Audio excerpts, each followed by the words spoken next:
Hi, welcome to Goldie Makeup Pro YouTube channel. இந்த வீடியோல என்ன பார்க்க போறோம்னா எனக்கு ஸ்கின் கேர்ல ஜாஸ்தி இன்ட்ரெஸ்ட் இருக்கு. அதுக்கான ப்ராடக்ட்ஸ் எல்லாமே நான் ப்ராடக்ட்ஸ் ரிவ்யூ பார்த்து பெஸ்டான ப்ராடக்ட்ஸா வாங்கி வச்சிருக்கேன். பட் அதை வாங்கி யூஸ் பண்ண அப்புறமா எனக்கு எந்த ரிசல்ட்டுமே இல்லை, எதுவுமே என் ஸ்கின்னுக்கு செட் ஆக மாட்டேங்குது. இந்த மாதிரி நீங்க ஃபீல் பண்றீங்கன்னா அதுக்கான ரீசன் என்னன்னு தான் இந்த வீடியோல பார்க்க போறோம்.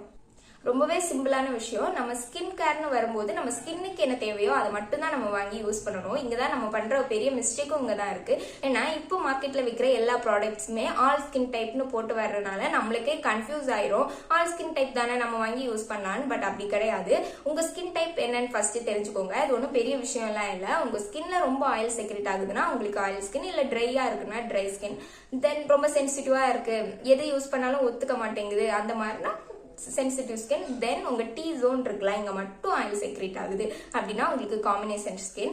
பட் இந்த ஸ்கின் டைப் எனக்கு இப்படிதான் ஃபுல்லும் இருக்கும் அப்படின்னு கிடையாது. நமக்கு சம்மர் டைம்ல இது சேஞ்ச் ஆகலாம், ரொம்ப ஆயில் செக்ரேட் ஆகலாம். அப்ப நம்ம ஸ்கின் கேரை சேஞ்ச் பண்ணி ஆகணும். அதே மாதிரிதான் விண்டர் சீசன்லயும் நமக்கு ரொம்ப ட்ரை ஆகலாம். ஸோ அது அப்பவும் நம்மளோட ஸ்கின் கேர் ப்ராடக்ட்ஸ் சேஞ்ச் பண்ணி தான் யூஸ் பண்ணணும்.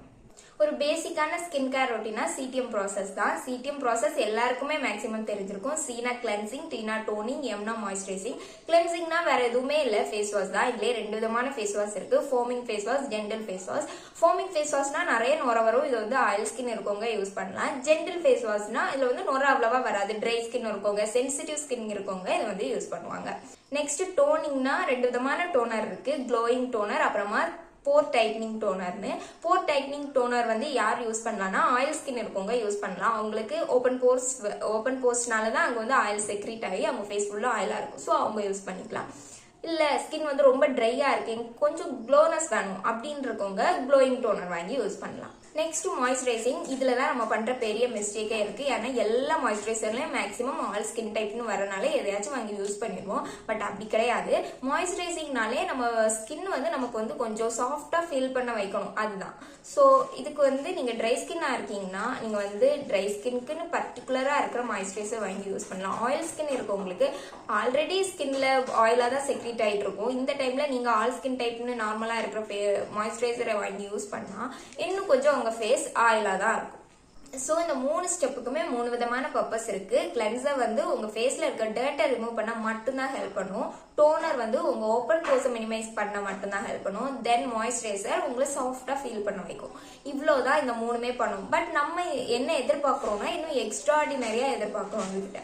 இப்போ உங்களுக்கு டார்க் சர்க்கிள் இருக்குன்னா சும்மா ஒரு மாய்ஸ்சரைசர் எடுத்து போட்டோம்னா அது போயிடணும்னு நினைக்கிறோம். இல்ல எனக்கு பிக்மெண்ட் இருக்கு, மவுத்தை சுத்தி பிக்மெண்டா இருக்கு, இதை ஒரு மாய்ஸ்சரைசர் போட்டதுனால நீங்க அது ரெக்கவர் ஆகும்னா கண்டிப்பா ஆகாது. அதுக்கு நீங்க தனியா அதுக்கான சீரம் வாங்கி யூஸ் பண்ணணும். பட் நம்ம என்ன பண்ணுவோம், மாய்ஸ்சரைசர் வாங்கி யூஸ் பண்றதுனால நம்ம கொஞ்சம் என்ன சாஃப்டா ஃபீல் பண்ண மட்டும்தான் முடியுமே தவிர நம்ம ஃபேஸ் ஒயிட் ஆகணும், இல்ல பிக்மெண்டேஷன் இதாகிடணும், டேன் ரிமூவ் ஆகிடணும், இந்த மாதிரி விஷயங்களுக்கு இது நமக்கு ஹெல்ப் பண்ணாது.